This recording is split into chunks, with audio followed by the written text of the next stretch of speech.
Le compte à rebours est lancé, moins de 75 jours avant les élections municipales au Québec. Déjà? Ça passe vite. Oui, le 2 novembre, c'est ça. Presque 1100 municipalités qui vont choisir leurs élus. Puis on le sent, là, la pré-campagne, elle est pas mal commencée. Absolument. C'est toujours une période intéressante. C'est ça. Aujourd'hui, justement, on se penche sur les dynamiques, les stratégies qui se dessinent. On s'appuie sur un article récent qui trace un portrait assez révélateur avec un focus sur Repentigny. Un bon cas d'étude, souvent. Oui, exact. Notre objectif, là, sortir l'essentiel de cette analyse, comprendre un peu les jeux politiques, les enjeux pour les citoyens, puis qu'est-ce qui s'en vient dans les prochaines semaines. Fait que, OK, on décortique ça. Allons-y. Donc, le portrait général, pour commencer. Élection le 2 novembre. Beaucoup de municipalités. La pré-campagne est active, ça bouge.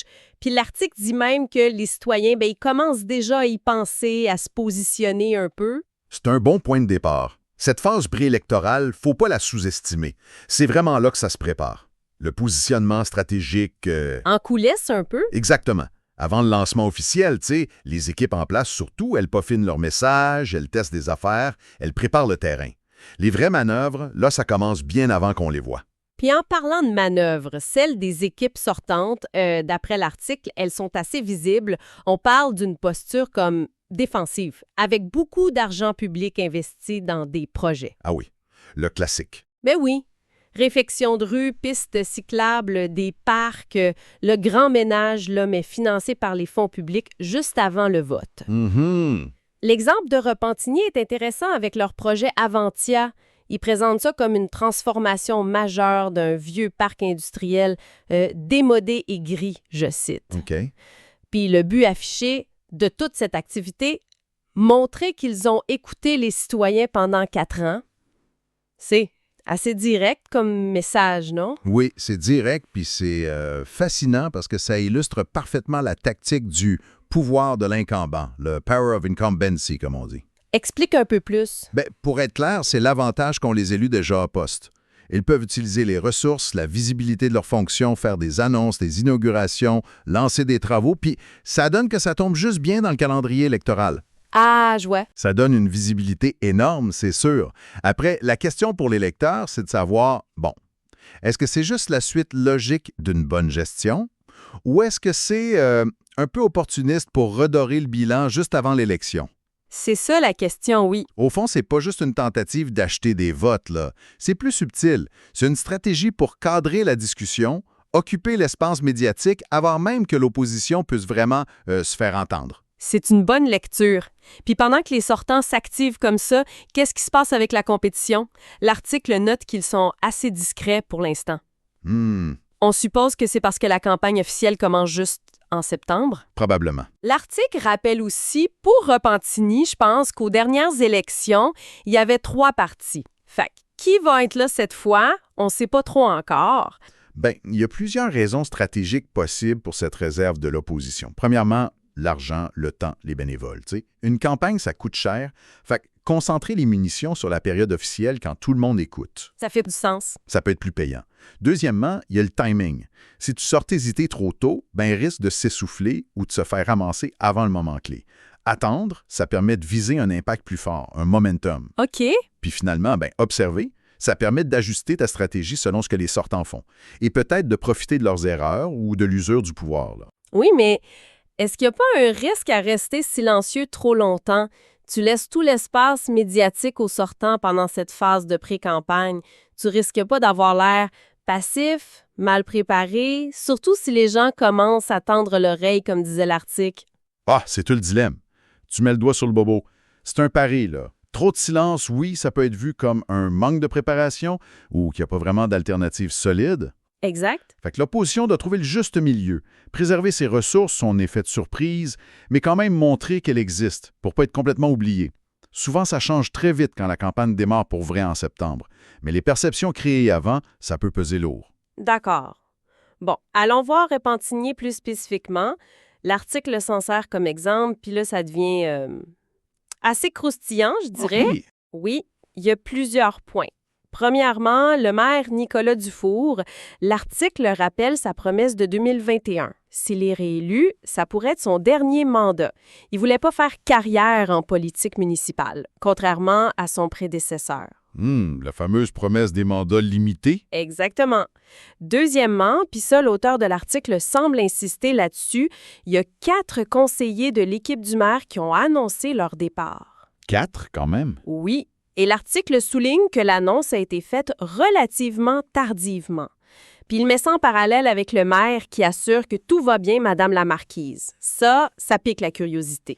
Mais on peut comprendre pourquoi, oui. Et finalement, la composition du conseil, 12 conseillers plus le maire, tous du même parti, 0 opposition. L'article pose directement la question au lecteur. Est-ce qu'un conseil municipal devrait pas avoir au moins un peu d'opposition? C'est direct comme questionnement. OK, reprenons ça point par point. Le départ des conseillers, oui, le timing tardif rapporté, puis le contraste avec le discours d'unité, c'est suggestif. Est-ce que c'est juste des décisions personnelles qui adonnent en même temps? Ou autre chose. Ou est-ce que ça cache des tensions internes? Une réorganisation de l'équipe pour l'avenir, peut-être qu'ils anticipent des défis. Ces départs tardifs, quand le chef dit que tout va bien, ça crée une image potentiellement fragile. L'opposition, si elle est allumée, pourrait essayer d'exploiter ça. C'est un angle possible. Pour la promesse du maire sur le nombre de mandats, c'est un classique, là. La perception de ça varie. Pour certains électeurs, c'est un signe d'intégrité, ils ne s'accrochent pas au pouvoir.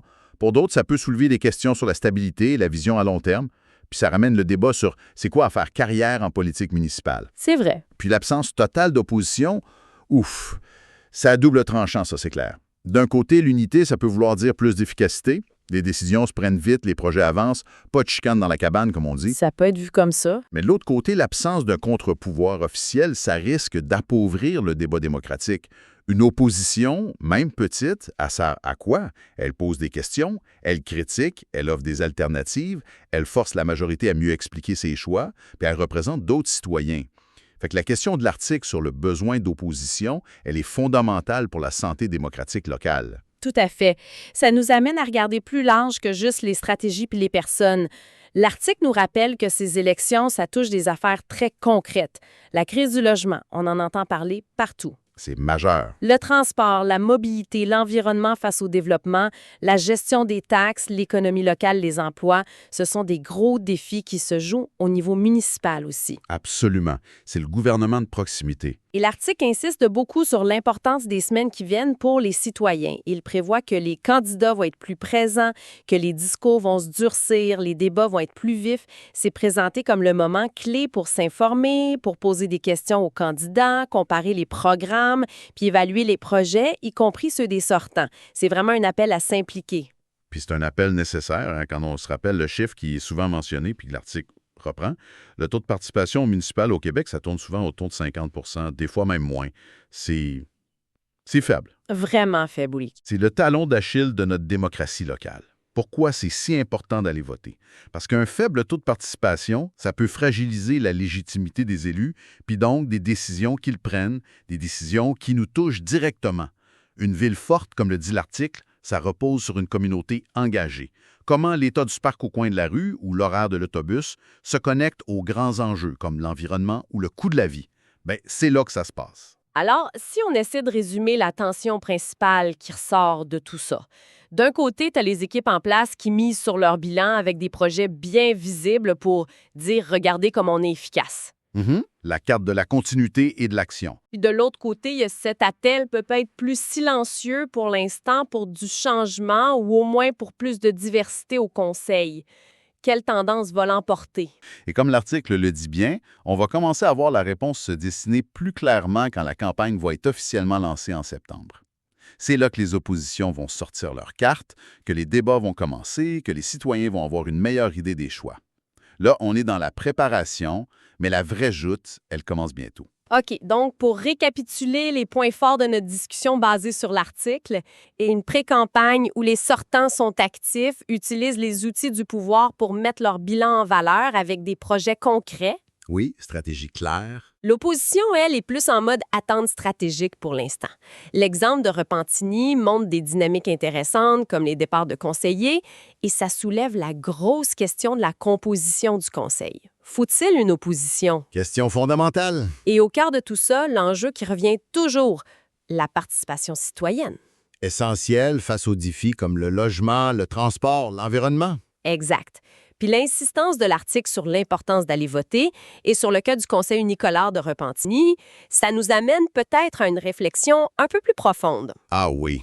Laquelle? Ben, au-delà de choisir juste une personne ou un parti, à quel point ces élections sont une chance pour les citoyens choisir pas seulement qui va les gouverner, mais comment ils veulent être gouvernés. Quel style de gouvernance ils cherchent pour leur ville? Quelle nature de débat ils veulent à l'hôtel de ville pour les 4 prochaines années?